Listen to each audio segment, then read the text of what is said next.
ago.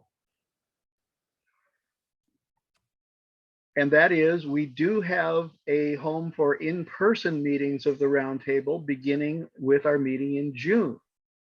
And that location is the Blinn House at 160 North Oakland in Pasadena, which is just a few blocks from the Central Library. Pasadena Heritage took possession of the property and they've been fixing it up. And they wanted local community groups to be able to use the meeting room in there, and have been making arrangements with several groups. And we're one of the ones that they found approvable for their purposes. It's a beautiful space and has some audiovisual capabilities that will let us do sound and projection and things like that for the meetings.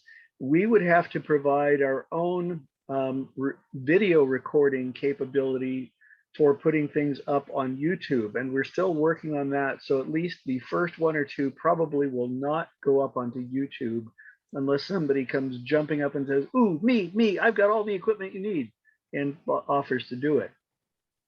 But we're looking at that option for later anyway, so that we will have the recorded versions for our members who can't attend in person. Also, thanks to our partnership with the Inland Empire Civil War Roundtable and the others in the Alliance of Southern California Civil War Roundtables, we are going to have a virtual meeting in June that is hosted by Inland Empire. And Mike, could you give a little bit of an explanation of what we're going to be doing for that? Yes, Nick, and thank you for allowing me to do that. On June the 26th, which is a Sunday at 3 o'clock, we're hoping to have all the members of all 5 of the Southern California roundtables tune in on Zoom to see our presentation based on the book, The Free State of Jones, which was that fantastic movie, I think in 2016 with Matthew McConaughey. That movie was inspired by the book of the same name, written by a Professor Victoria Bynum. And she will be talking to us on that date with some PowerPoint presentations, also telling us about how accurate the movie was and some very interesting details about the reality of the people involved. So I would encourage everybody to jump on to the Alliance website, and that's easy. It's just SoCalCWRT.org, and click on the information there about the event, and you can register. There's only going to be 100 people allowed in, because that's all that right now Zoom will allow us to have with our budget. So we welcome you to come in and see that. Nick, thank you for allowing me to plug that. Sure. And if that goes well, the groups, the roundtables are talking about making this not a one-time thing. There are costs involved, so it's not like we would do it in addition to our monthly meetings.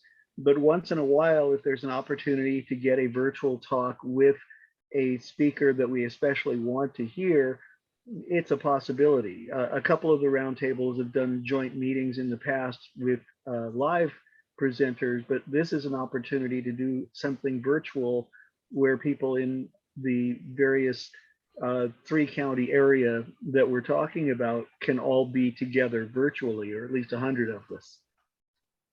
So we'll see how that goes.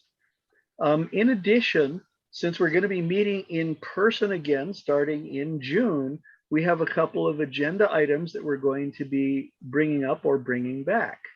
We will be bringing back the auctions of Civil War books for preservation purposes, either in June or July.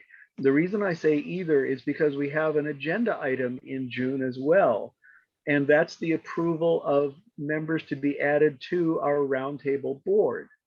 As you may or may not know, a couple of our roundtable board members have retired either due to health or other issues, and we're attempting to refill the board of the roundtable. Since we have a nonprofit umbrella for the organization, we kind of need the board in place.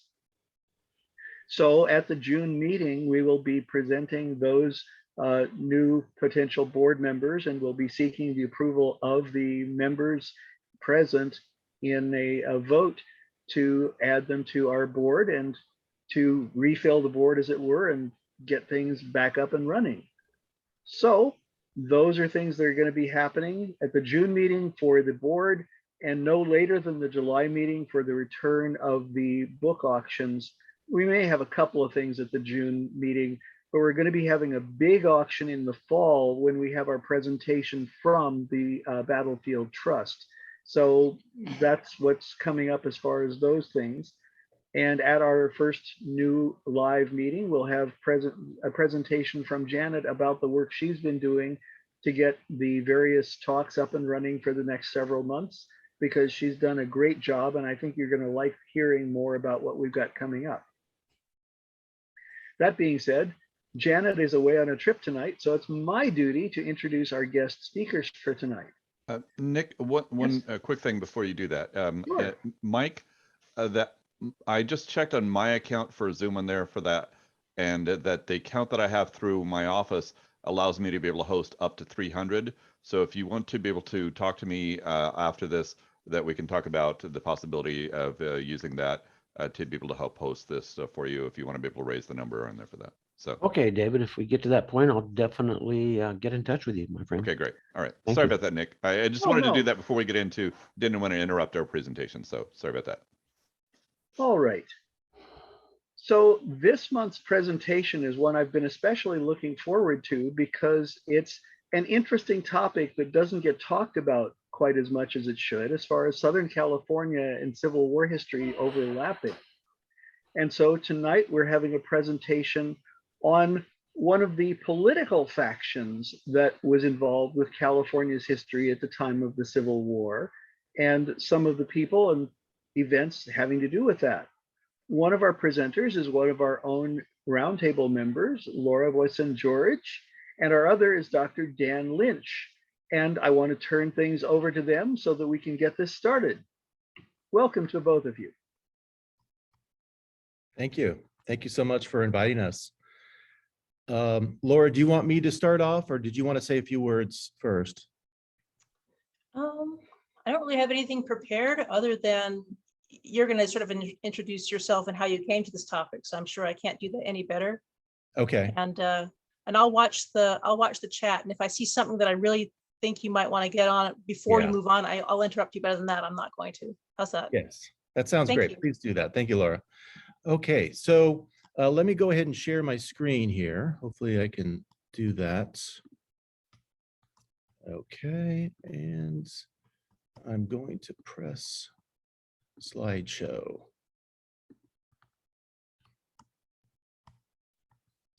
Okay, so I'll introduce myself briefly here in terms of my background and my interest in this subject. I've been a teacher at the high school level for over 15 years. In the middle of that, I also got my PhD in history at UCLA. I currently teach at Marlboro School, which is a private girls' school in Los Angeles. I previously taught at Gabrielino High School, which is in San Gabriel. I'm originally from the Pasadena area. I grew up in South Pasadena. But I've had a long-standing interest in this time period in Southern California's history. And I'll take you through my dissertation, like the main points of that, and then what I'm currently working on with the book, which is based on the dissertation, but kind of going off in a particular direction. And so everything today you're going to hear about is about this so-called Chivalry Alliance or Chivalry faction within the Democratic Party in California, and what that term refers to, and what forms that it took in the lead up to the Civil War, or even after the Civil War, the pro-Southern, pro-slavery faction of the Democratic Party. And so my dissertation was called Southern California Chivalry, and it was about the convergence of Southerners and Californios in the far Southwest, 1846 to 1866. I use the name chivalry to refer to the political faction, but also to kind of broader themes that were at play between those two groups. I thought it was a good shorthand to talk about the alliance that formed more broadly, not just in terms of politics, but in terms of vigilantism and larger value systems that coincided to a certain extent. So while at first glance an unlikely alliance, Southerners and Californians had similar seniorial notions of social hierarchy and masculine honor. The whole notion of like a manor with the lord of the manor ruling over people who are obligated to do labor for the property owner, for the seigneur, for the sir or the don who was in charge of the estates. There was a lot of romanticization about that kind of idea in the South at this time, and Mark Twain refers to the chivalry, and he uses that term to mock the South in the 19th century. But there was something similar in terms of the social structure, and later the romanticization of Californios, which is in many ways similar to this notion of Southern chivalry. And basically it has its roots in this idea of seigneurial notions of social hierarchy and masculine honor. The use of equestrian violence in particular to maintain honor was something that was in common with both. They allied politically in the Southern Democratic or chivalry faction of the State Democratic Party. They coordinated as vigilantes in the turbulent years following the Mexican-American War, very active in vigilantism. The Monty Boys were primarily of enslaver state background. There are many Texans, people from Arkansas, people from other states that had slave codes, and the Californios, Andres Pico in particular, but others as well, coordinated with white American vigilantes from the South. There were concerns about the loyalty of these two groups on the eve and during the outbreak of the Civil War, and that stimulated a military buildup in the region during the Civil War years, which included some Californios joining the pro-Union California Native Cavalry Battalion.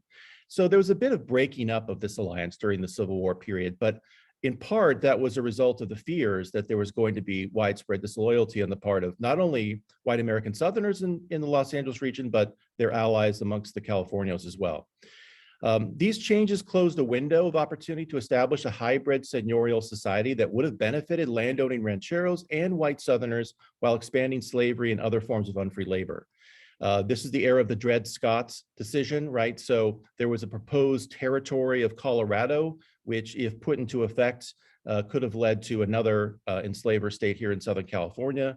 And that would have expanded slavery, which was already in existence here, both in terms of African-American enslavement, but also in terms of peonage and other forms of unfree labor directed against Native Americans in the region.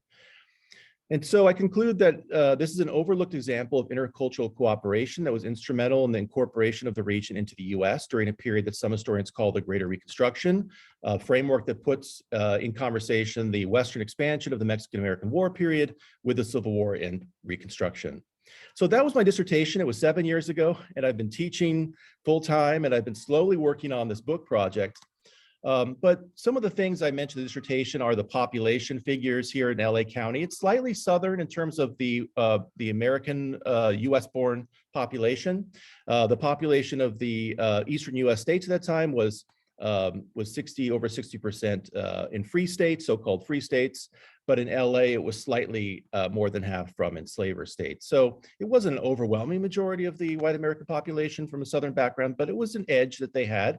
And they were known also for being very organized politically. And so they kind of punched above their weight in terms of their numbers electorally in California in general. So this was a place of strength for Southern Democrats, Los Angeles, Greater Los Angeles County. So the biggest population, though, of course, were people of Spanish surnamed, people of Mexican background, particularly the Californios, people who were born native to this region. And so even though the white Americans were an ascendant group, particularly white American men of voting age, there was a lot of effort to try to reach the Mexican American men as potential voters and to form coalitions. And so what I was looking at in particular was white Americans from the American South forging alliances with Californios. So the high point of this whole coalition is the Pico Resolution. Andres Pico is the front man for this, the last of a series of attempts to form a territory in Southern California in the 1850s, and the one that comes closest to actually happening, although it never gets a real hearing in Congress where it would have needed approval to move forward.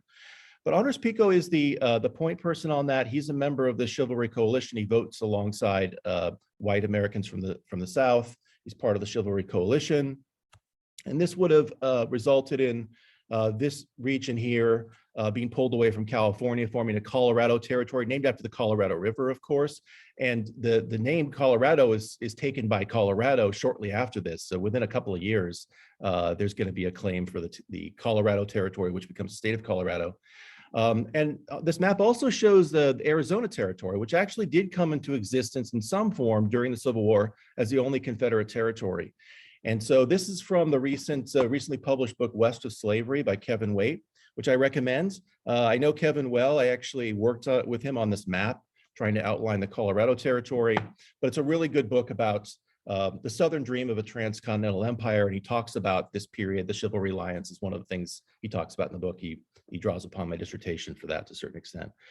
So this was the high point of the movement. The 1860 election, the Pico Resolution is still, being discussed. And the 1860 election, Antonio Coronel, who is another member of the Chivalry Alliance, he's the elector for the John Breckinridge ticket, which is the Southern Democratic ticket, which of course loses to Abraham Lincoln, but Breckinridge wins in Los Angeles County and generally does well in the southern portion of the state, in no small part due to California votes, voting alongside white Southern American men who were voting for Breckinridge. So that's my dissertation. The book is kind of jumping off of that, but the chivalry theme is in there, not so much a focus on the political alliance, but on the broader themes of kind of coinciding values and notions of masculinity in particular for three men who are all associated with the Chivalry Alliance. But I'm going to focus on these three particular individuals. Andres Pico is one of them. He's wearing a charro suit there, known for being a ranchero, known for being a very successful fighter on horseback. He defeats the Americans in the Battle of San Pasqual. He's leading men as a vigilante, and even as a politician, he's dressing in the style of a ranchero to cultivate that image. Antonio Coronel here, as an older man dancing with his wife in a traditional California dance, he becomes not only a really famous political figure who holds more offices locally than I think anyone in Los Angeles history. And he also is a state treasurer at one point, but also is known as like the go-to source for California history, particularly of the Mexican era, going decades into the American period. And then Peter Biggs is an interesting figure. He is an African-American man who comes to Los Angeles as an enslaved member of the Mormon Battalion. He is a body servant to the commander of the Mormon Battalion. He gets his freedom for reasons that aren't clear, but he becomes the first American-style barber in Los Angeles, catering to a white American male clientele. And he brands himself as a Southern or New Orleans-style barber, which is interesting. He also, in some of his ads in the Reconstruction period, calls himself the Black Democrat, and he's remembered in memoirs for being pro-Confederate, and there's actually evidence that he was arrested for celebrating Lincoln's assassination. So he really brands himself as a pro-Southern, pro-slavery African-American man, and it's part of the image he cultivates here in Los Angeles. But he's not really just catering to white Americans from the South. He's also catering to white American men more broadly. To give an example of that, when he advertises himself as the Black Democrat, he does so in a Republican newspaper in Los Angeles. So I think there's something going on. He's playing a role that I think he thinks is resonating with a lot of white American men from different backgrounds, particularly the South, but not exclusively by any means. And I think all of these men, I think they do associate with the white American Southerners politically and on a personal level to a certain extent, but really they're trying to engage a broader white American male audience. And they're using their claims to masculinity to do that. Andres Pico, he's known as a very effective warrior on horseback and a leader of men on horses and a political leader. Antonio Coronel, very effective political leader and very effective person in the realm of history and memory and the keeping of traditions. And Peter Biggs, he was known not only for being a barber, but for being someone who would introduce white American men to local women of color. He himself married a woman of color, a local woman of color, and had a child with her. But he is known in the memoirs for being someone who was very savvy in the social scene, someone who was an expert dancer and kind of the central master of ceremonies figure in dances and in the underworld of Los Angeles. So he has a certain claim to a mastery of masculinity around sexuality and meeting local women, and also being the king of this realm of the barbershop, where all these men come in, white American men of different backgrounds in particular, and have conversations with him about what Los Angeles is like. He's known for being someone who kind of plays host to newcomers, to new white American men, kind of showing them around. And so he's another figure that I look at in the book. And so all three of them were part of this Southern chivalry thing to a certain extent, but I'm kind of looking at them more broadly in terms of their interactions with white American men at the time, not just white American Southerners. The men of color, these three men of color helped facilitate Los Angeles' transition into an American city in the decades after the Mexican-American War. The men promoted American-style white supremacy, even though they had Native American and/or African ancestry that would prevent them from enjoying the privileges of whiteness in most parts of the US and ultimately in LA as well. Andres Pico is particularly interesting in this regard because he had African as well as Native American ancestry. Though not white American men themselves, they did represent the pinnacle of certain aspects of masculinity that American white men were bound to respect. These men held central positions in local society in the 1850s, but ultimately had little to show for their efforts by the end of the Civil War. Pico and Biggs declined in status and met violent ends in the Reconstruction period. Both were murdered. Pico's murder is a mystery. He was found beaten severely on the streets of Los Angeles, and he never recovered. Biggs got embroiled in a fight. He was known as a fighter. He was arrested for celebrating Lincoln's assassination, but also for many brawls and some instances involving gambling, and he was frequently in trouble with law enforcement. But he died in a brawl with a waiter of Mexican-American background. And apparently, according to one memoir, he was arguing with him over how he was being served in the restaurant. Cornell lived much longer, was able to maintain some influence in the area of historical memory, but he was ultimately overshadowed by white American fictionalizers, especially Helen Hunt Jackson, who ironically, he served as her chief informant, but she went on to become much more famous for being kind of the most famous historian of Southern California, but she got a lot of her material from talking to him and his wife. So these three men resonated with white American men in terms of the one dimension of their identity, their masculinity, and they trumped white American men in particular arenas of masculinity. These relative advantages of masculinity were in some ways enhanced by their racial ethnic difference, and the intersection of race and masculinity proved to be a source of power for them. They used this power not to resist white American male supremacy, but to advance it. And this elevated their social status and helped them protect themselves and their social networks, but only temporarily. They accelerated the rise of white American male supremacy in greater LA and hastened the region's full incorporation into the political economy of the United States. They are, I argue, largely forgotten pillars in the foundation of American LA. So these are the three men I'm talking about in my book. I do want to say a few things about Andres Pico in particular. So Andres Pico here, he is again in his Ranchero Regalia, and he, I think, really embodies some of these notions of chivalry that get associated with the Alliance, but kind of in their own particular Southern California way. The Californios under his command at San Pasqual famously beat the Americans armed chiefly with lances. They had some firearms as well, but they were mainly fighting with these lances, and they're highly skilled at using them. The Americans, they had more firepower hypothetically, but a lot of their weapons were not functioning that day due to wet conditions the night before. They had a lot of wet gunpowder. They're also just grossly overconfident, and they thought they could just win this battle easily. And Pico and his Lancers have a surprising show of force, and that really catapults Pico's notoriety, and then later that turns into fame, and there's more of an admiration associated with it on the part of white American men. And he officiates the surrender of California to John C. Fremont at the Treaty of Cahuenga, which is fashioned here near Los Angeles in the Hollywood Hills.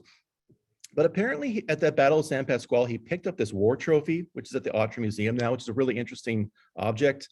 I think it gets at the chivalry thing. Like, once again, this is a sword, which is a weapon that, you know, kind of brings to mind medieval warfare. It's actually an artillery sword. It's a smaller sword that's used by artillerymen, but apparently it was dropped at the Battle of San Pasqual. The handle came off. It's this early product of American industrialization that wasn't very well built.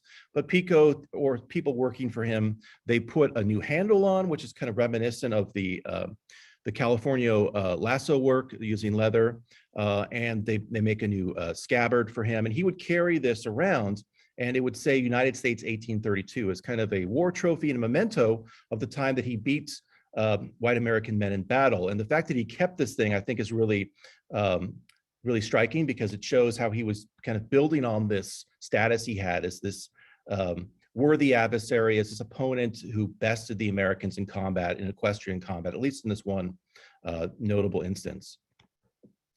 He starts working with the Americans right away, though. After he negotiates the surrender of California, he works with the vigilantes, tracking down Native American horse thieves and also Mexican-American bandits like the famous Joaquin Murrieta. He's one of the people who identifies the severed head of Joaquin Murrieta in a jar.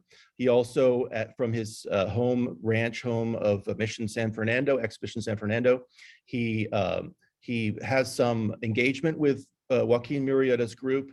And he's kind of in the position of the first line of defense for the LA region in some regards, in terms of bandits and Native American horse thieves. I was just coming back from Arizona with my family last weekend. And as we're driving through Santa Clarita, coming down into the San Fernando Valley, one of the first exits when you get into the valley is Mission San Fernando. And this is where he had set up his home and the former mission as his personal ranch.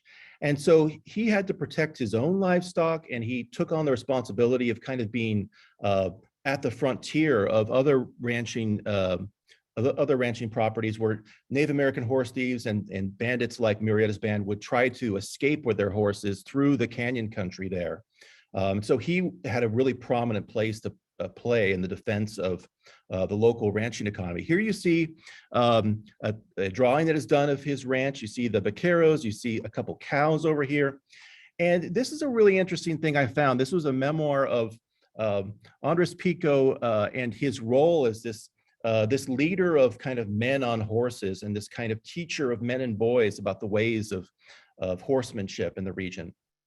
J.E. Pleasance is recollecting a time as a schoolboy when he and other boys, along with their male teachers, all white Americans as far as I can tell, in a couple of the early schools in 1850s LA, they went to Pico's home at Mission San Fernando to learn how to participate in a rodeo. And so they got experience with the trained vaqueros. He says Andres Pico was a bachelor, but maintained a large and well-kept establishment at the old Mission Ranch for several years. We went out on the 2nd of July and on the 4th, this is the 4th of July, 1856, we had a rodeo, which was a source of great entertainment to all the boys as we were allowed to take part in it as our skill permitted. We were all furnished with gentle saddle horses and had great sport helping the ranch vaqueros. So Pico's positioned himself in this role of like teaching white American boys about the ways of horsemanship in Southern California. Right on the heels of that, he's involved in a couple of really high-profile vigilante episodes. There's the Jenkins Ruiz affair, where he helps lead the vigilante effort in Los Angeles after a white American sheriff's deputy kills a Spanish surname man, a man from Sonora who was unarmed. And there's a period of civil unrest in Los Angeles. And Pico, this is something that relates to Pasadena. Benjamin Wilson, of course, lived in what's now San Marino. He was in Los Angeles. He wrote to his wife, Margaret, who lived in their home near what's now San Marino, near San Gabriel.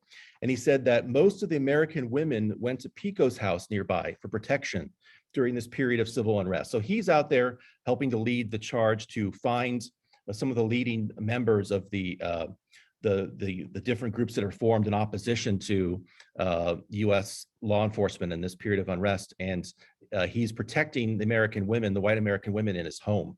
Right? So he's very much kind of playing this role of protector of the white settler population. And it's interesting how he's used in politics. In 1856, you have the first Republican candidate, John C. Fremont, running for president.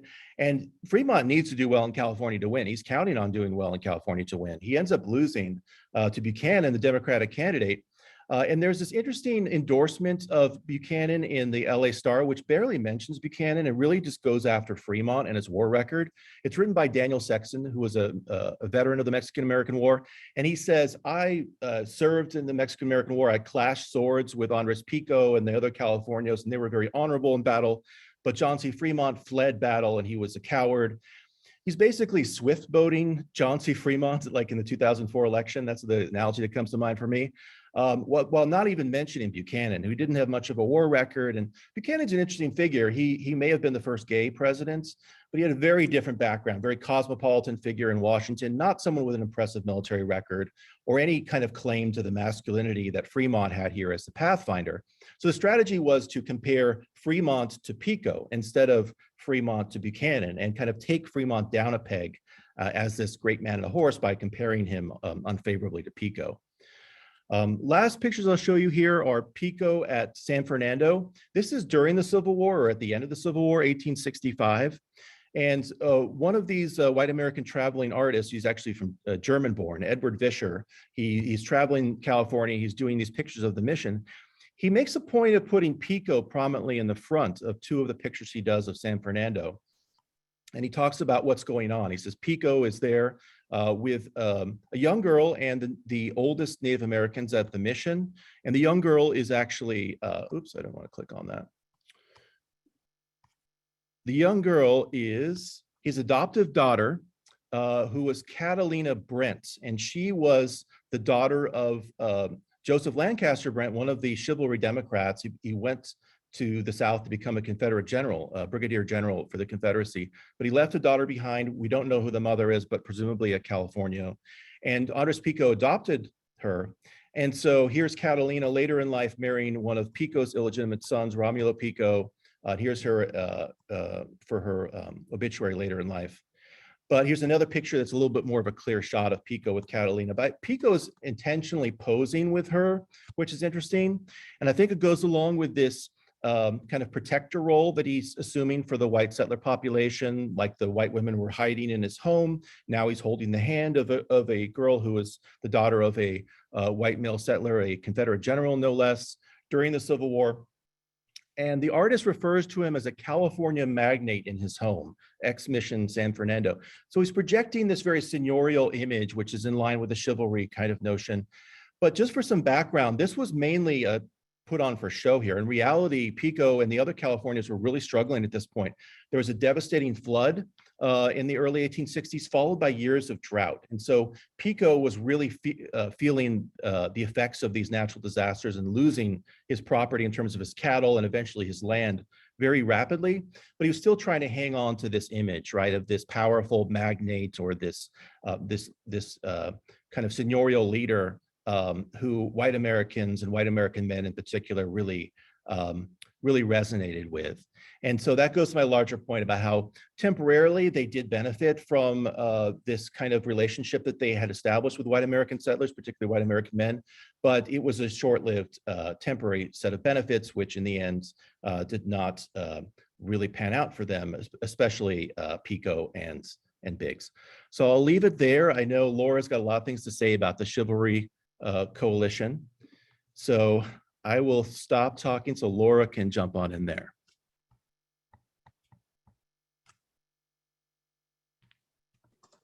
Thank you very much. Let me share my screen. I think, Dan, you need to stop sharing yours. Oh, okay. Here we go. Great, thank you.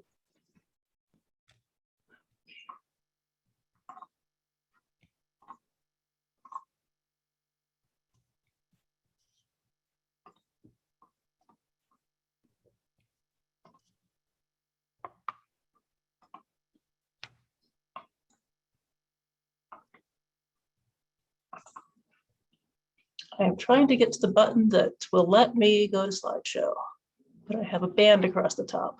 There's a button in the lower right down by the Zoom feature. It looks like a screen in there for that. A little further to the right. There you go, that one. All right. Thank you very much. All right. So thank you very much, Dan. I was having a little bit of technical difficulty at the end. I've been kind of inspired by the work that Dan has done on the chivalry. And it's also kind of gotten my curiosity, certain other things about them. You know, he's mentioned some of the scholars that have written recently about the chivalry, and some of them make fairly robust claims about the agency of the chivalry and their influence in the period, in the antebellum period, the up to the Civil War, during the Civil War, and even after the Civil War. And so I would like to know more, because there's not a lot of detail about the chivalry. And I would like that to determine what kind of connectivity there is. And one of the things I'm going to ask is when is the chivalry active? As you can see, these are my starting questions over here. And one of them is, when does it start? When does it stop? And so we can find evidence of it in 1849, and then it seems to come and go, and then it's not always consistent. And so I want to look at these things in terms of these larger claims about what the chivalry did. And I might even ask, well, which chivalry was it? But let's get into that.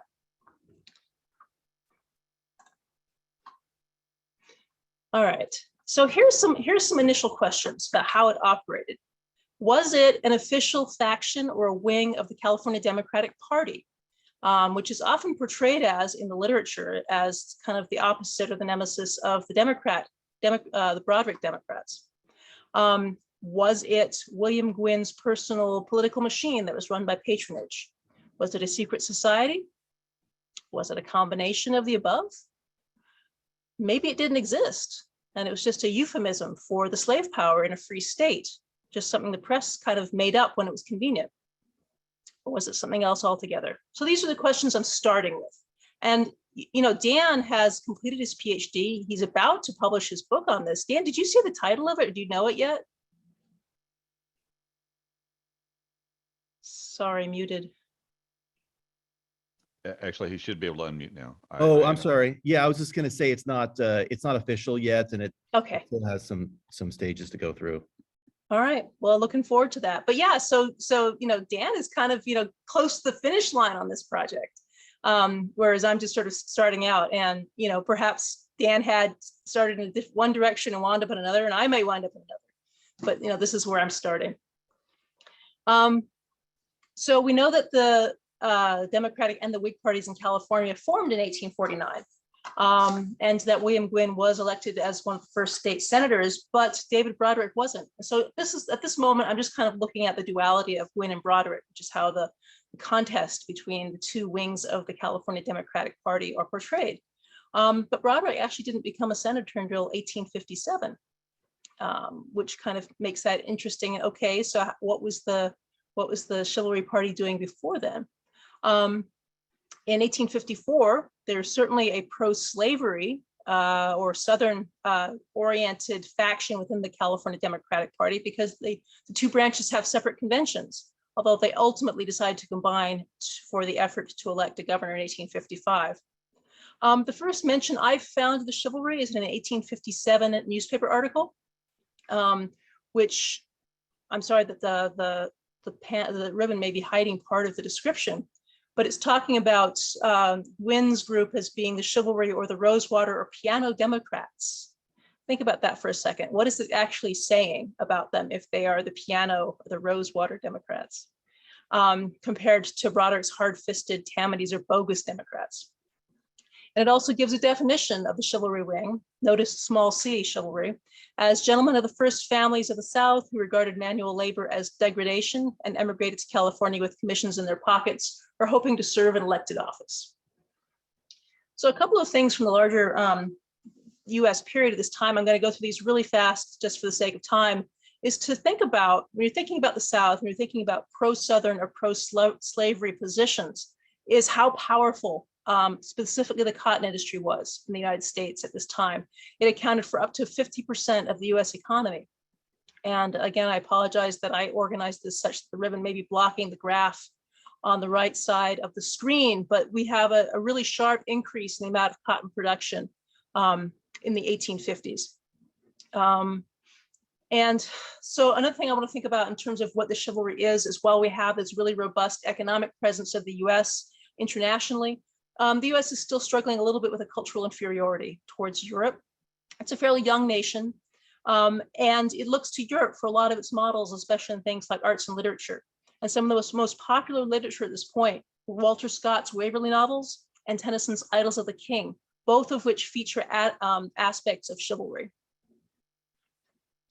I'm really not going to go through these, it's really fast, but it's me sort of figuring out how pro-slavery is different from pro-South, because they tend to be used really interchangeably. There are slight differences in them. So I think this is going to get posted on the Pasadena Civil War Roundtable's site. So I'm not going to go through this, just kind of pointing out that, that there were arguments for that slavery was a public good, a common good, looking after people who didn't have the capabilities and needed that, and that holding slaves as chattel with a monetary value was a large part of slaveholders' wealth calculations. We also find in the pro-South side of this argument the principle of common property, which is that federal government could not discriminate against any state to prevent the slaveholders from carrying their enslaved property into the new Western territories. And so this is when we start talking about the extent of the federal government's control and influence over people, and this becomes up a lot in the Civil War. This was a large part of their argument going into it in the antebellum period. Also, when we think about the chivalry in terms of whether it was Gwyn's political party, this is an era of the political big men like Henry Clay and John C. Calhoun. So when you have a party that's associated like the Douglas Democrats or Gwyn's political machine, this is kind of just part of a larger fabric for how politics is operated at this time. To touch again on the idea of the chivalry name as being an elite slur. At this point, one of the ways to differentiate within the society is that the families of the elite would send their children, the boys to have a classical education, the girls to have the kind of virtues and skills that would enable them to be the leaders of society. So the young men were learning Latin texts about virtue and vice and classical civilization, and the women were learning music and the norms of polite conversation. So these marks of social hierarchy often were the targets of their non-elite opponents. And in those sorts of situations, the word chivalry was actually code for the hypocrisy of Southern wealth and privilege. Just a really quick chart on immigration, because this becomes very important in a minute. I wanted to show how greatly immigration was increasing in the 1840s period, and how that was affecting not only demands for land in the United States, but also how it was affecting political issues, especially the issues of privilege for white Americans. One of the ways this showed itself was the Nativist Movement, which was a reaction to this immigration and to finding a solution towards the sectionalism, which was ever more creating friction and conflict in the United States, and also preserving opportunities for white Americans. So in the early 1850s, when the Whig Party collapsed, this new party, the Nativist American Party, or the Know Nothings, was offering a middle ground between free labor capitalism and popular sovereignty in the midst of this massive immigration. And they posed slavery as an inefficient form of labor. And so they sort of weren't very well known. They had some really good slogans, and they achieved really great political victories in the 1854 elections across the country. In part, it's because they weren't well known, and they had a semi-secret method of operation.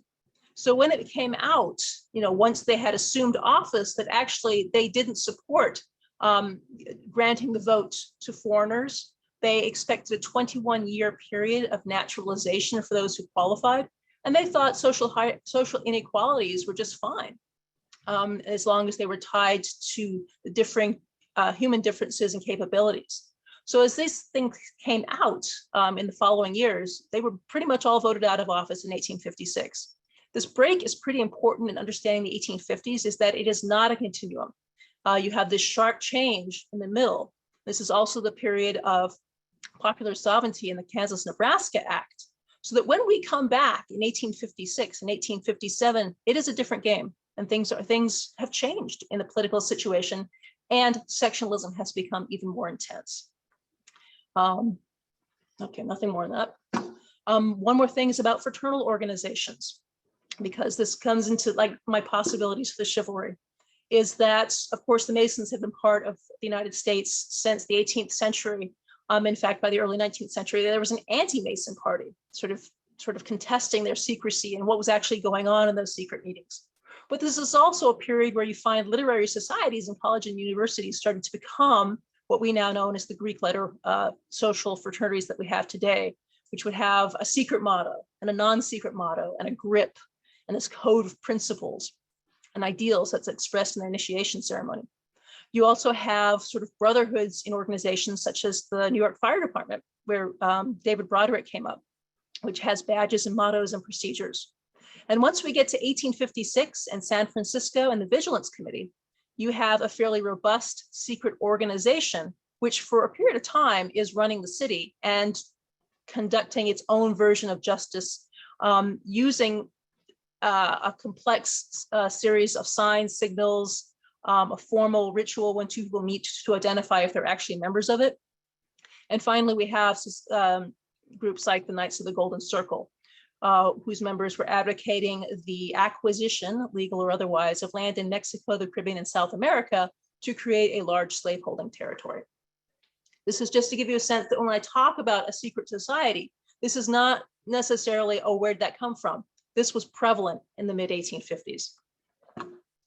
Talking about the San Francisco Vigilance Committee, we're going now back to California. In 1856, one of its targets was David Broderick's supporters, and exiled quite a number of them, many of whom were Irish descended Catholics. In 1857, both Broderick and Gwynn were finally elected as senators, as US senators. But part of the way to do it was that Gwynn had to promise Broderick that he would have control of the federal patronage in San Francisco. So this is really important if you're thinking that the chivalry might be Gwynn's personal political machine run by patronage. Is he handing it over to Broderick at this point? It appeared so, and some people have documented it. But once they got to Washington, Broderick was not part of the inside crowd in Washington, and Gwynn was. So patronage was never handed over, and Gwynn Broderick became even more unsatisfied with the situation. Once we get to 1860, of course, we have the schism in the National Democratic Party. So you have two Democrats running, Stephen Douglas and John C. Breckinridge.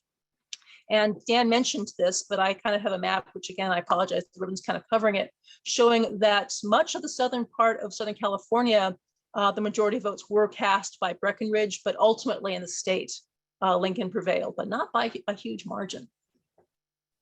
Laura, I should point out, only you see that ribbon. Nobody else sees that. Oh, okay. I'm glad you all can see it. Good. All right. So next question. When did the chivalry end? In some stories about it, it ends with David Terry's shooting of David Broderick in 1859. End of story. In others, it seems to peter out after the departure and arrest of William Gwynn and Joseph Lancaster Brent in 1861. And at that point, the Republicans in Southern California and the loyal Democrats, the Douglas Democrats, Broderick Democrats, they come together to form the Union Party. So those who are left out at that point, the non-joiners, are referred to as secessors or Confederate sympathizers, copperheads or peace Democrats, or sometimes they call themselves regular Democrats. This is an era of names and lots of colorful names. But when you read the military reports about their strength, sometimes they say, oh, statewide it's 16,000, sometimes it's 30,000. And as Dan pointed out, these sort of things motivated a military buildup and the deployment of a lot of federal forces in the LA areas, including the surveillance, the federal surveillance of potential sympathizers, and arbitrary as well as not so arbitrary arrests, with some of them being sent to Alcatraz. I also want to look in my research about the reemergence of the Democratic Party after the Civil War, as the war starts to come to a conclusion. And it looks, you can tell at that point from the Union victories that the South is not going to be victorious. The Union Party starts to come apart, and the Democrats, as Democrats, begin to reemerge. Some sources say that after the Civil War, Los Angeles was a hospitable destination for anyone who had served the Confederacy. And William Gwynn himself comes back. He's been arrested twice, and he spent some time in Mississippi, but he returns to California in 1866. Some encourage him to run for office again, but he just decides to be a lobbyist the rest of his days while encouraging his son, William Gwynn Jr., to run for the state Senate, which he is elected to in 1869. Meanwhile, in 1867, Henry Haight is elected governor of California, and he decries the stripping of rights from the Confederate states and what he calls the military despotism of the Reconstruction and the elevation of emancipated slaves. So this is very much in line with sort of the pre-war states' rights doctrines. In fact, this legislature refuses to take up ratification of the 14th Amendment in 1866. And in 1870, led by Gwynn Jr., they refused to ratify the 15th Amendment, both of which were not actually ratified until the middle of the 20th century. So one question I'm also going to investigate is, are these motivations part of the chivalry? Should we see the chivalry as being much bigger and continuing longer than perhaps it's been seen in the past? So as I set out to start my research, these are just some of the things I'm thinking about and will want to pursue.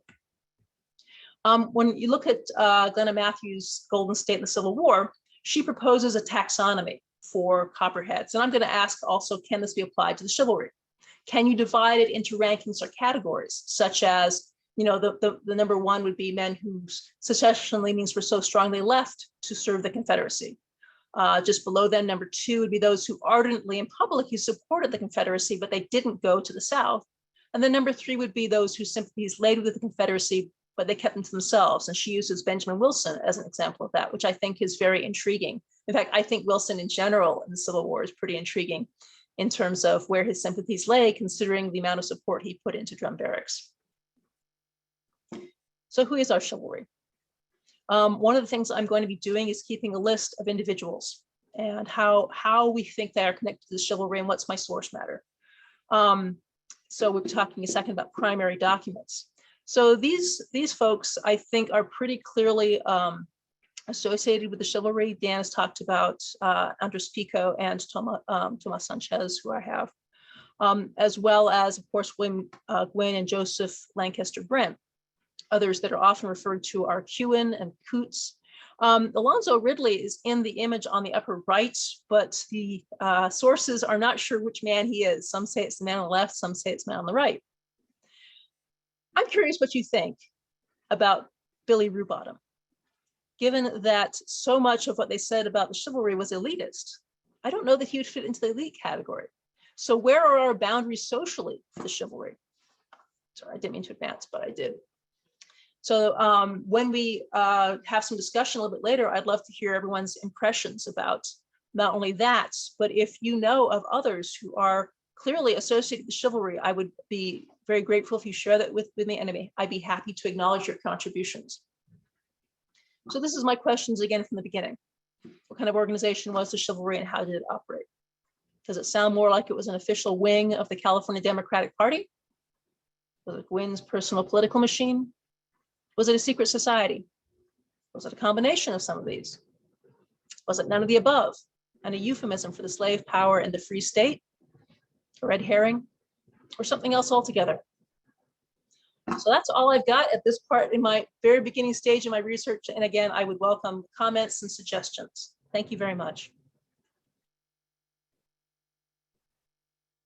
Well, thanks, everybody. I have enabled it so that if you want to be able to unmute yourself, if you have questions, that you can go ahead and ask those directly. If we want to be able to put them into the chat, I'll be happy to be able to read them. We already have a couple of questions in the chat in there for that, and they do go back and forth on who they were directed to. So I'm just going to read some of those off in here for that. The first question that we have here is asking about what was Ande's relationship with Pico in there for that. So I believe that one is for Dan. Yeah, I'm sorry. Andres and Pio, what is their relationship? Yeah, someone answered it. They're brothers. Andres and Pico were brothers. Okay. Thank you for that. Did Pico and other ethnic leaders embrace the chivalry themselves or themes from, for example, the novels of Sir Walter Scott? Yeah, that one, I saw that one. That's a really interesting one. And I really don't have a way of knowing that one. I mean, the source material is really scant from Pico. Like his writings are fairly limited. I've looked at some of his personal notes. He has some interesting letters that he sent. And my impression is that he's literate in Spanish, but English is my sense is he was pretty shaky, and especially when it came to reading and writing. I'm are- sorry. Are Can you guys- sharing your screen here? I'm not. I think Okay. someone Let else. me just stop that in here. So Yeah, sorry about so that. I think he well could have heard about stories, but they would have probably been told to him verbally by his white American colleagues, people like Joseph Lancaster Brent, who may have had long conversations with him, including such things as stories by Sir Walter Scott. That's probably the form he would have gotten it in. So it would have been within the realm of conversation. I don't think it would have been something he would have been reading these things on his own. That's my sense of it. Also, didn't Spanish California or Mexican California had its own tradition of chivalry, didn't it? I mean, and Andres Pico kind of embodied that. So hearing that, oh, isn't that nice? Europeans tell us these stories. Well, I live these stories. Right. I think that easily could have been the way the conversation went. It's a conversation about similarities and differences between the two cultures, and these books may have found their way into those conversations. Zach is mentioning Alonso, and I believe that he's using a spelling of this. Riddi is on the right in there for that. So, and that there's another question in there. Where was San Pascual? Oh, it's near San Diego. It's Escondido. You know where it is? It's right next to the what used to be called the Wild Animal Park, and now it's the what is it called now? I forget what it's called, but you know what I'm talking about. The big outdoor zoo near San Diego. The high school, San Pascual High School, they're called the Lancers. There's a city called San Pascual, small city there, and they have a California State Park landmark where you can go and you can see the battlefields out of this big window, and they have these really cool like stained glass figures they've made, one of a California Lancer and one of an American Dragoon. It's a pretty cool spot, and the people there will tell you all about the battle and everything. So yeah, it's outside of San Diego, right by the Wild Animal Park. Roy is asking, what did the title Old Mission actually refer to? So that's Mission San Fernando. It was no longer in operation as a Catholic church. He was living there as his personal estate. And the sources on that are really interesting, because there's one I saw where there's a white American reporter who was there for a funeral that was being held for Native American people who lived there, who were former Mission Indians. And he described himself as being something like a chief to the reporter. And there's another depiction of a feast that he had white American guests attending.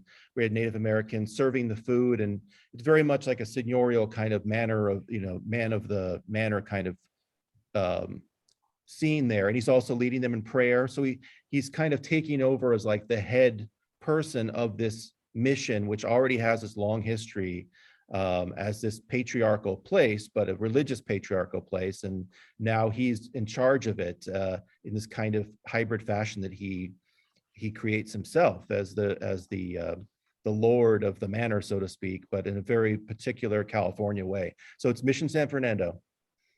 And I believe that several of the missions actually went through that type of thing where they went in and out of being something associated with the church. I mean, I know that I live fairly close now to the one in San Luis Obispo, and we were there for a couple of months ago for an anniversary that they had, and they were talking about that. And for a period of time, they actually were using the interiors as a stable because that it had been taken over as a private residence. So it may have not been just the one in San Fernando. It was a number of them that suffered that for a period of time before they returned essentially to their original mission. Right. And Abraham Lincoln, just to follow up on that, Abraham Lincoln played a role in that, of returning these properties to the Catholic Church. Oh, terrific. Yeah, so from secularization in the 1830s until the 1860s, they tended to be leased, and they were often just used for whatever family purposes. Mm-hmm. So next question on there for that. What was the population of Los Angeles in 1850 and 1860? Ditto for San Francisco. I don't know if I posted those. Okay, thank you. Appreciate that. I think the next one by Roy Atherton is pretty interesting. What do you think, Dan, between the differences between the European description of chivalry and that described for the Californios? I'll swing at the European description. That's based on anything from the Arthurian legends of the Middle Ages to senses of chivalric conduct the Waverley novels, which are from the 17th century or the 18th century, and are talking about the Scottish rebellion against Great Britain. So they tend to be historical depictions of the chivalry. Do you want to compare how that's different for the Californios, Dan? Yeah, I They're mean, I using don't. models. Yeah, I think it doesn't have a currency as a term, as far as I know, but I think there was a lot of resonance with the traditions of masculine honor, of, going back to the guards of the missions, right? And that's Pico's lineage, right? His father was a mission guard, and that was the line that he was supposed to be going in, right? The Mexican Revolution happened, and that threw off the property that his father was hoping to get, because he was involved in the Mexican Revolution against Spain, right? The War of Independence against Spain. But that's the idea. It's a similar idea, and it's based on similar kind of Latin Roman roots, right? Or post-Roman Empire, Middle Ages, social structures in a real general sense, about warriors, fighting and then earning land as a result of that, knights and so forth. And so there was some version of that in New Spain. And so the soldiers at the missions were kind of hoping for, to get some kind of, land, and the early ones did. They got big ranches, and so there, it's definitely related. It's related through history in a general way, and I think there was a lot of resonance with the European idea, although the term itself, as far as I know, didn't have currency. Yeah, and I also had suggested to Dan there might be a link also to the Santa Hermandad coming down from Spain, from Ferdinand and Isabella's court, of the Sacred Brotherhood, who was actually charged to look after their rural communities, which was definitely a Hispanic form of chivalry, which differed from the Northern European one. Yeah, I mean, it's definitely a heavy religious component, right? I mean, the missions, Catholicism, a civilizing mission that's related to religion. I think that's definitely a big part of it. Yeah, but like you said, with your other work, it's an interesting bridge, right? Between in a period where in the United States, there was a lot of anti-Catholic feeling. And yet here is an area where they both have a similarity that they can agree upon despite these cultural differences. It's true. The next comment on here is from Hal. Said Union supporters in Los Angeles, like Abel Stearns and many others, may not get the emphasis due to the strong interest in Confederacy. I think that's fair. I think there's a fascination with like Confederacy in Southern California, and like the mystery and of how many people were pro-Confederates and what were the possibilities. And I think that does tend to overshadow that there was a big Union contingent here, and California's got on board too to a certain extent. The California Native Cavalry, I talk about that in my dissertation. I also wrote a book chapter about a member of that group. That part of the coalition did, I think, substantially break up. But yeah, I think that's a fair point. I think it was a divided community here. I think it was nevertheless seen as a worry spot for the Union commanders, and you see that in their communications, right? They have their eye on El Monte and on Los Angeles. There's demonstrations. There's a painting of the bear flag as a form of graffiti, which is meant to be a signal of at least anti-unionist sentiment, right? If not directly Confederates. And you have demonstrations in El Monte, and it's enough of a worry where they make it a priority to have troops stationed here.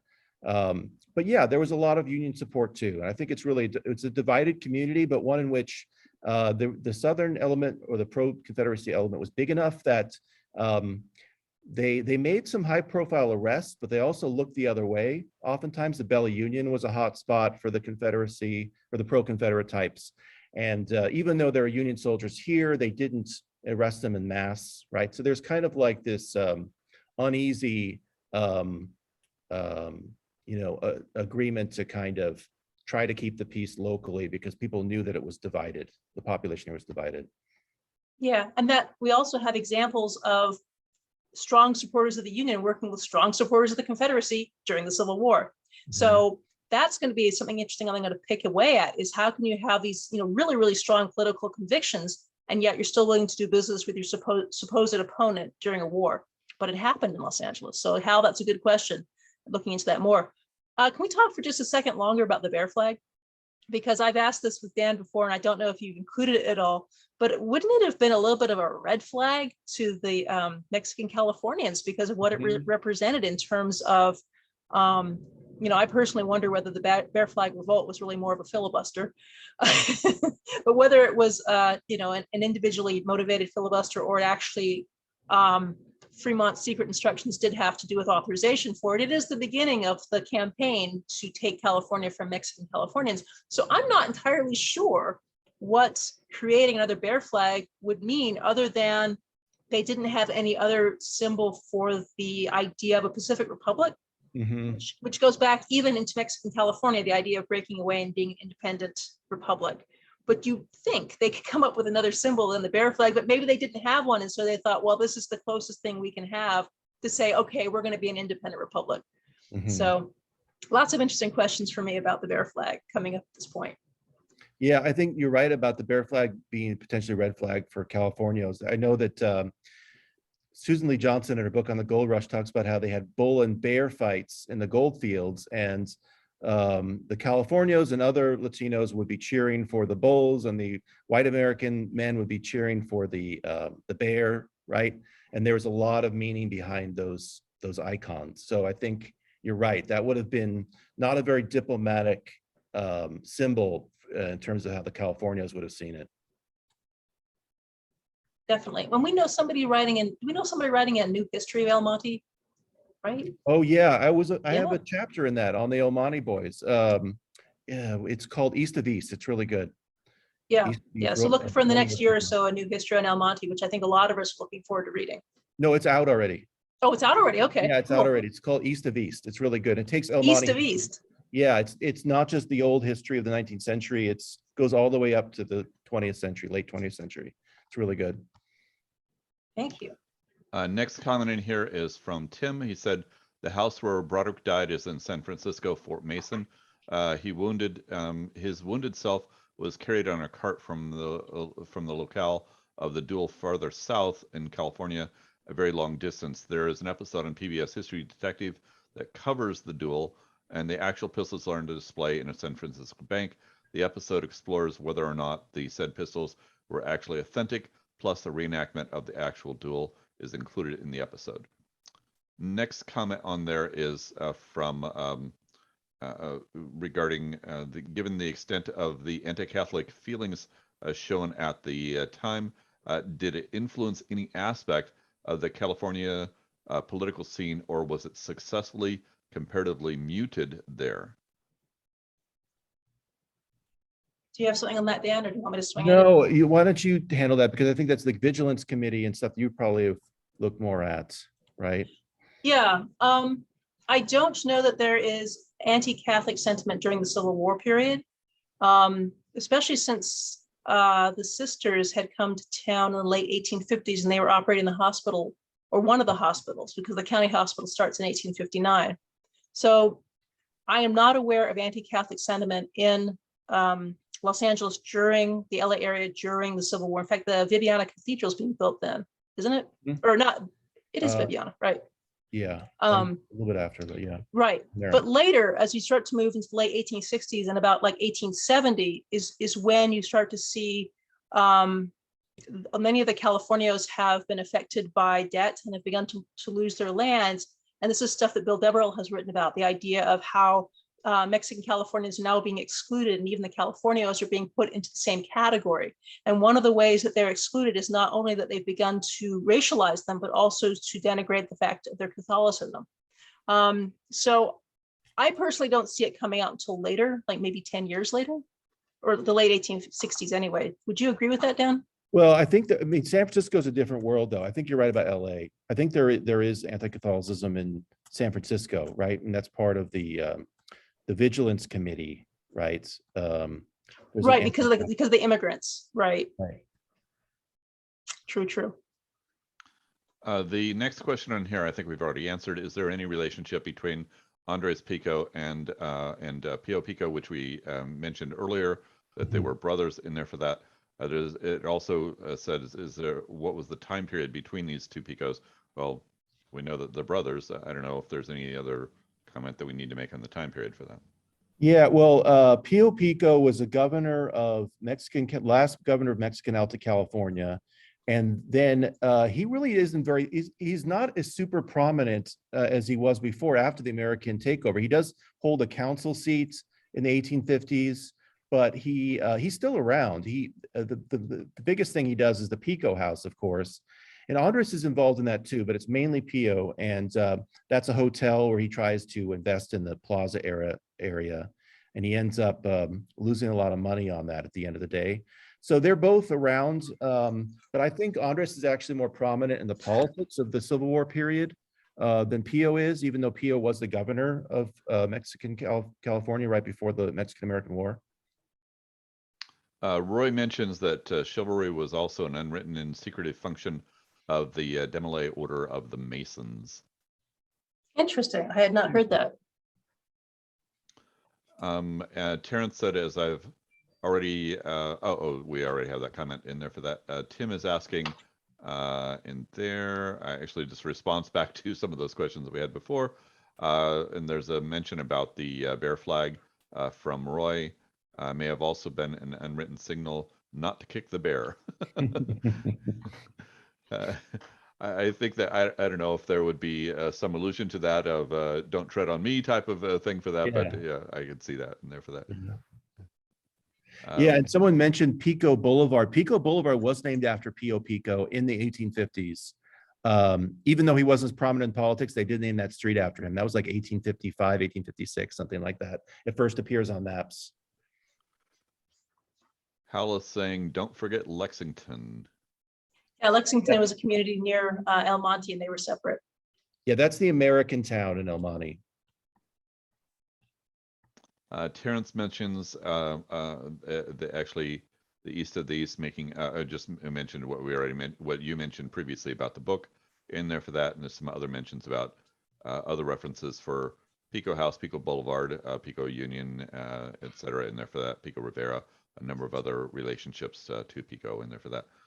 Nick is asking, I'm curious as to why so little is known about Joseph Lancaster, Brent's first wife.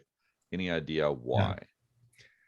Yeah, I mean, I think it's not an official marriage. I think it's something that's not officially talked about or written, but I think it was something that was probably known to people at the time. It's very frustrating that I haven't been able to find anyone writing that down, who the identity of the mother is. But apparently she was California, or she was a Spanish surname woman, and the claim of Catalina Pico, of Brent Pico, is throughout her life is that that was her father. And Joseph Lancaster Brent never comes back to LA. So that might be part of the reason he doesn't, but he does communicate with Romulo Pico. He has letters with him that don't mention his wife, who is his daughter, apparently. So there's a lot of it's not officially acknowledged in some ways, but yeah, I mean, it's just one of these murky things where I wish someone would have written it down, or at least something that survived. Maybe someone did write it down and it hasn't survived, but I have not been able to find that. Tim is asking a question. Will you please explain the Lancer comment again? I didn't catch all of it. The sports names, Pasadena City College, LaSalle High School, that are sourced in the aforementioned Lancers. Yeah, well, there's the Lancers. San Pasqual High School is the Lancers too, and that's a direct reference to the battle there. But yeah, Pasadena City College, I mean, it's probably Spanish Fantasy Past. It might be a reference to the Californios, or it might be a reference more to I don't know. It must be the Californios. It must be. It could be a European reference there too. But I think it's one of these things where I think Battle of San Pasqual used to be more kind of commonly known in local history. And it's just it's part of it's like California history in general of this period. It's just been kind of covered over and forgotten largely. It doesn't get talked about like it used to. So I think when these things were named, a lot of these Lancer things were named, Andres Pico, San Pasqual, these were more kind of commonly known references, historical references. And I do see, Roy, you have your hand up there. I don't know if you want to unmute yourself to be able to ask the question there. No, I just unmuted myself. I just want to mention that but way back in the 50s, I was a member of the Order of DeMolay, which is a organization that was founded through the Masons based on the trials and tribulations that Jacques de Molay went through, a Frenchman back during the Spanish Inquisition. And oftentimes we had various kinds of secret handshakes and unspoken indications of intent that were expressed before, during, and after meetings. But these things all come from way back. And chivalry was something that's long been a function of the later or late part of medieval ages, and came into the South, and of course demonstrated quite well, as we've heard tonight, in Southern California. Although it may be slightly different and with different purposes intended, but nevertheless, it was definitely there at that time. Now, I don't know that I'm sure the DeMolay are still in existence today, as the Masons are, but that's an interesting thought. I thought, you know, as we're listening to your presentation was outstanding. Man, this is something I was born and raised here in Southern California, so there are things I don't even know. I'll be glad to get this book once Dr. Dan gets it out so I can read about it. And Laura, I'm assuming that you're going to be doing some kind of a book as a follow-up, perhaps on a different tangent to address similar but different issues. Yeah, between me and my committee, we'll figure out exactly where it's going to land, somewhere. That's great. Yeah, that's great. You've done a fine job. I really appreciate it. Thanks you. a lot. Thank you. So there's a few more comments in here for that. Dan, did masculinity for soldiers, police, local vigilante, and male bonding be more of an influence supporting the Confederacy? Be more an influence. Oh, as opposed to the Confederacy thing. Yeah. Yeah. So yeah, I think so. I mean, that's kind of where like I said, I'm kind of drifting towards that direction where I think the Southern thing was a part of it, but I don't think it was exclusively Southern. And I think there was a lot of male bonding going on here between the Californios and the white American settlers.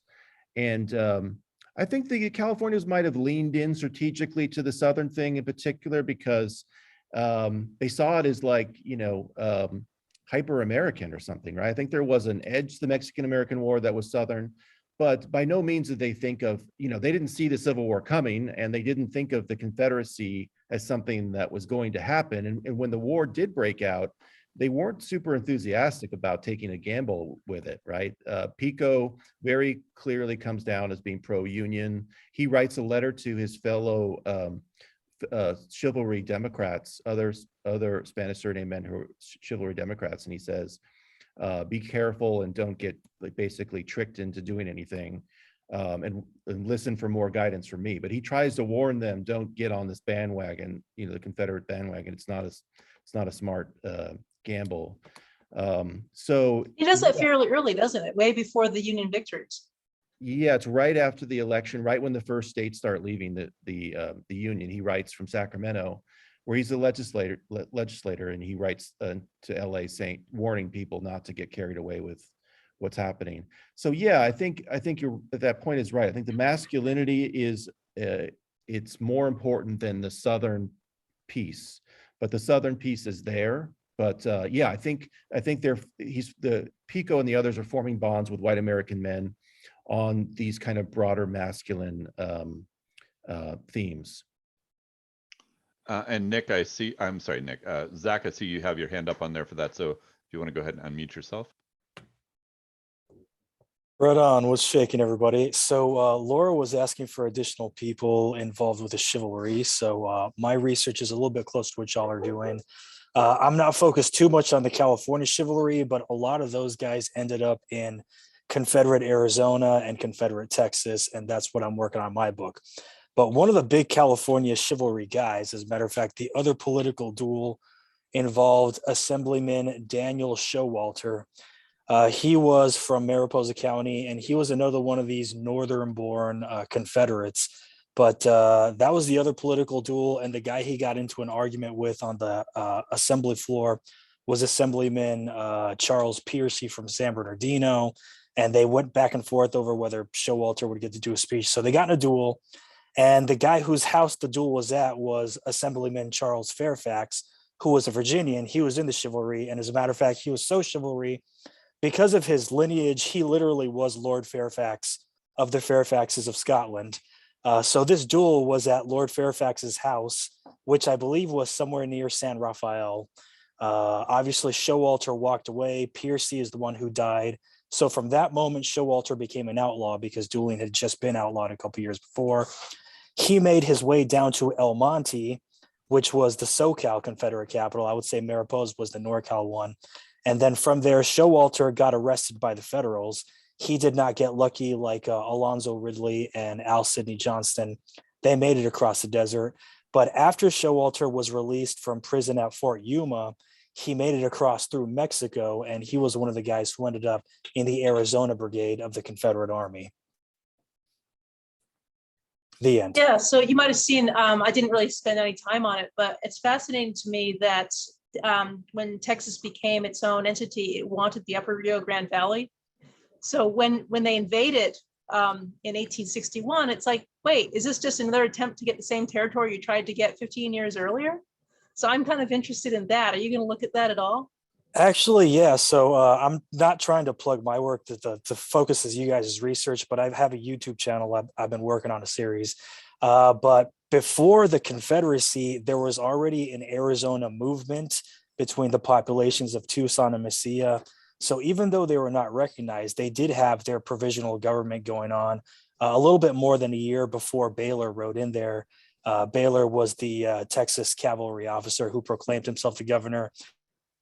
My interpretation, I've called that the only territorial level coup within the Confederacy, and it technically was not, because the Confederate government did not recognize the provisional government of Arizona, but they did later recognize Baylor's proclamation. So that is how he overthrew the actual elected civil government of Arizona. And these are the same guys who seceded from the Union. So it was a big insult to them. But anyway, Dan Showalter and Alonzo Ridley both ended up being officers in the Arizona Brigade. Yeah. And this period of 1861, 1862, before the Union began winning significant battles, contributes to that sense of insecurity in California about exactly where this is going. So when I'm looking at, how much is true, how much is rumor, how much is hysteria, I look for these connections and how the people at the time were reacting to the information. So thank you. All right, there is one last comment that is on here, which is from Terrence. I've heard it said that Andres Pico was assaulted over debts he owed. Any truth to that? Yeah, I don't know. I think it's a mystery, but it's certainly a possibility.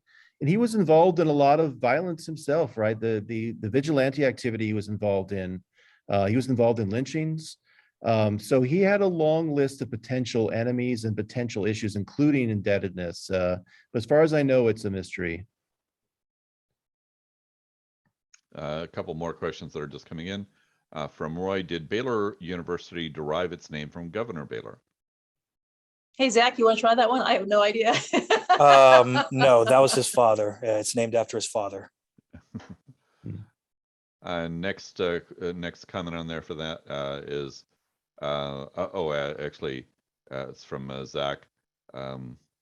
It was. That was in response to Andres Pico's debts, and I made a joke, and I said, no, that was before Bugsy Siegel moved to Los Angeles. I was going to say, thank you for making the connection there, because it was like, I have no idea what you're talking about before. You're welcome. Because you didn't actually say Siegel in there. I was like, Bugsy, it was like, didn't make the connection. Thank you for that. Any other comments or questions from anybody? If you want to be able to unmute yourself, or if you want to be able to put in anything. Otherwise, I think that we've come to the end of the questions that we have in here for the evening in there for that. I was just going to say, this was a great presentation from both of you, and I hope to hear from you both again. Well, thank you very much. I'm going to quickly put my email into the chat. So if anybody does have additional research that they'd like to share with me, I would be very grateful. So let me give you this. And thank you very much for this time to present to you. And Dan, thank you very much for presenting with me. I've had a lot of fun. I was very nervous when I started, but I've actually had a lot of fun with this. So thank you. Yeah, it was a Well, lot of fun. Thank you. Well, fortunately, we got past the technical hurdles and we got those taken care of early on, so that we didn't have any issues with that. I think that both of you did a great job in that. Nick, anything that you want to be able to say to be able to wrap us up for the evening here? Oh, yes, there was one announcement that I forgot to make at the start. Normally there is a big Memorial Day ceremony up at Mountain View Cemetery on, dare I say it, Memorial Day. We're keeping it relatively small this year because there are unfortunately still a lot of COVID outbreaks, but there will be a Memorial Day ceremony at Mountain View Cemetery next Monday at 2 p.m. And for people who are there, we're going to have a ceremony at the Godfrey Post Grand Army of the Republic marker, and then a little short walking tour because the recent stuff about John Brown's sons who were here in Southern California and the marker going back into place properly up on the mountain, people probably want to know about why they were here in the first place. And that's what the little walking tour is going to be about, because their sister was buried at Mountain View. Thank you for that, Nick. On a personal note, I do want to just mention that this is the last of the virtual sessions that we currently have scheduled. Hopefully, we don't have to return to this. It is one of those things that when I offered this to Janet a couple of years ago, I was expecting to be able to do this for a month, maybe two. It's been 2 years in there. It's been my pleasure to be able to do this and to be able to host this for the group. I am always there to be able to do it if we need to be able to return to this, but I am encouraged that we're able to return to in-person meetings. Unfortunately, because I moved a bit further north, it would cost me about $650 in gas to be able to drive down. Maybe not quite that much, but it's a bit expensive in there for that. And it's quite a ways for me to be able to go. So unfortunately, I will not be able to be there for the in-person sessions, but I do thank you for your participation and enjoyment for the last few years that we have had these online sessions. Thank you very much and have a great evening, everyone. Thank you so much, David. Thank you, Yes, Dave. thank you. Thank you. Thanks, everybody. Good night.